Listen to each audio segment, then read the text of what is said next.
Alright, so now today we are going to solve this problem.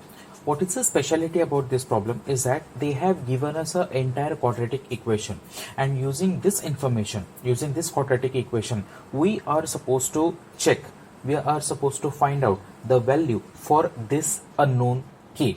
Alright, so what first we are going to do, we will be comparing this equation with our standard general form of the quadratic equation. Thereby we will be able to guess, we will be able to calculate the values of the constants a, b and c. So that is what we are going to do now.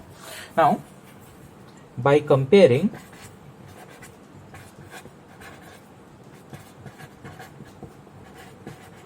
with ax square plus bx plus c is equal to 0. Therefore, after comparison, we will come to know that a's value is actually equal to 1, b's value is equal to minus 4k, whereas c's value will be this entire constant without any variable, that means k plus 3. So these value for a, b and c we have got so far. Using these values we shall be able to get the quadratic equation. Using these things we are supposed to get the value for k. Alright, so the first relationship what they have given, they have mentioned something regarding the roots. So by that flow we are supposed to go now. Now using these things we can be sure of one thing, that if alpha and beta are roots of given equation, if this is situation, then these two roots alpha and beta, they will be satisfying this equation minus b upon a. Alright, we do not have values for alpha and beta, but yes, we do have value for b and a. So those two values we are going to substitute. So therefore, alpha plus beta, we can have it to be minus b. That means minus of minus 4k divided by a. The a's value is actually equal to 1. So therefore, after simplifying this alpha plus beta, what we can have, this minus and minus, they will become plus. So therefore, alpha plus beta is equal to 4k. Let us call this as our equation number 1. Now one more equation can be found out by using the product of these alpha and beta. Also, alpha multiplied by beta will be equal to c upon a, and therefore alpha multiplied by beta will be equal to c. That means k plus 3 divided by a's value, which is equal to 1. So therefore we are going to simplify this a bit. Alpha multiplied by beta will be equal to k plus 3. Let us call this as equation number 2. So these two equations we have got so far. Using these two equations we are going to find out the value for k.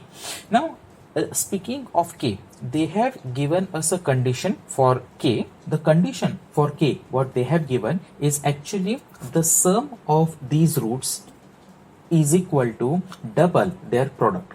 So therefore what they have given is sum of roots of this quadratic equation, that means alpha plus beta is twice the product of these roots. Alpha plus beta is equal to 2 into alpha multiplied by beta. This data they have given us. Now using this information, somehow we will be able to calculate the value for k.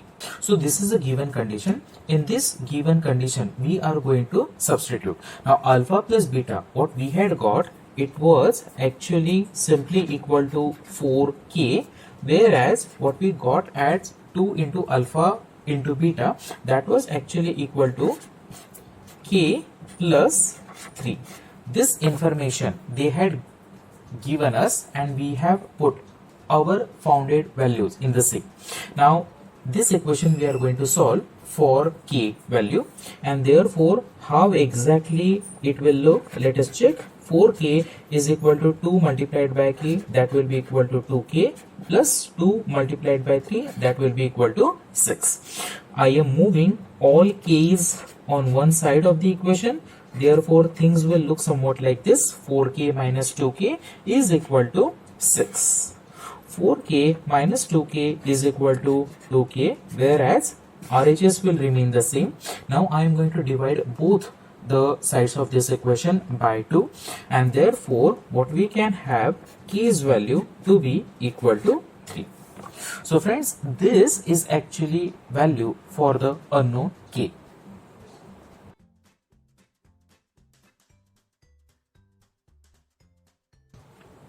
Okay, so this question we are going to solve. In this question, what they have asked, they have actually given us a quadratic equation, and using this equation they have asked us to calculate alpha square plus beta square first. So using this equation, let us calculate first the values for the constants a, b and c. So for that matter, we will be comparing this equation with a general form. Therefore, by comparing with ax square plus bx plus c is equal to 0, therefore a's value is equal to 1, b is equal to minus 2, and c is equal to minus 7. These values for a, b and c we have calculated. Now using these things, we will be calculating alpha plus beta and alpha multiplied by beta. So if alpha and beta are roots of given equation, therefore alpha plus beta should be equal to minus b upon a. But b and a's value we have already got, therefore they will be equal to minus 2 divided by a, which is a's value is equal to 1. So therefore what we can have for alpha plus beta's value as, that will be simply minus minus, that will be equal to plus, therefore RHS will be equal to plus. Let us call this as equation number 1. Okay, so this first alpha plus beta value we have got. Now similarly we will be able to get alpha multiplied by beta as well. Also alpha multiplied by beta is equal to c upon a, therefore alpha multiplied by beta is equal to c, which is equal to minus 7, and a was equal to 1. So therefore alpha multiplied by beta is equal to minus 7. Let us call this as equation number 2. So these two values we have calculated so far, alpha plus beta and alpha multiplied by beta. Now what is the first thing they have asked us is that alpha square minus beta square they have asked us to calculate. What they have asked us to calculate is that alpha square plus beta square they have asked us to calculate. Now you will have to remember a formula for the same. The formula goes somewhat like this: alpha plus beta whole square minus 2 alpha beta. That is the formula to calculate the same. Therefore now we are going to substitute values in the same. Alpha plus beta was equal to 2, so therefore this will go somewhat like this: 2 raised to 2 minus 2 multiplied by alpha multiplied by beta. Alpha multiplied by beta's value according to equation number 2 was minus 7. That value we have substituted in here, and therefore 2's square will be equal to 4. This minus and minus they will give us plus 14. Finally we can have the value as 18. So friends, this is actually value for alpha square plus beta square.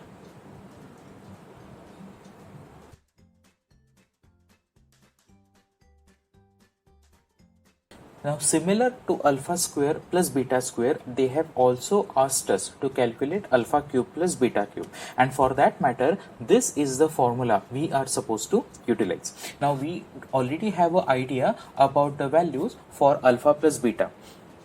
Alpha plus beta actually was equal to 2, whereas alpha into beta was minus 7. So those two values we are going to substitute. Minus 3 multiplied by minus 7, and alpha plus beta was equal to 2.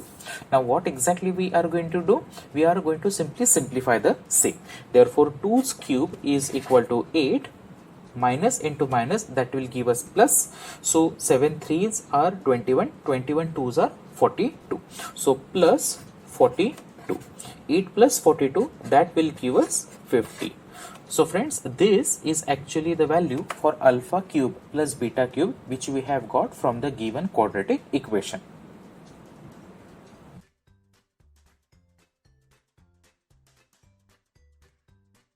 Okay, so just like our previous example, over here as well, they have given us a quadratic equation and they have asked us to calculate the value for this unknown by using the given quadratic equation. But before we proceed, we need to simplify this equation a bit. So therefore, we are going to get rid of that bracket. We are going to simplify this a bit. Therefore, it will be kx multiplied by x, that will be equal to kx square, and kx multiplied by minus 2, that will be minus 2kx plus 6 is equal to 0. These things will remain same. Alright, so now we have a proper quadratic equation with us. Now we are ready to compare this equation with our standard form.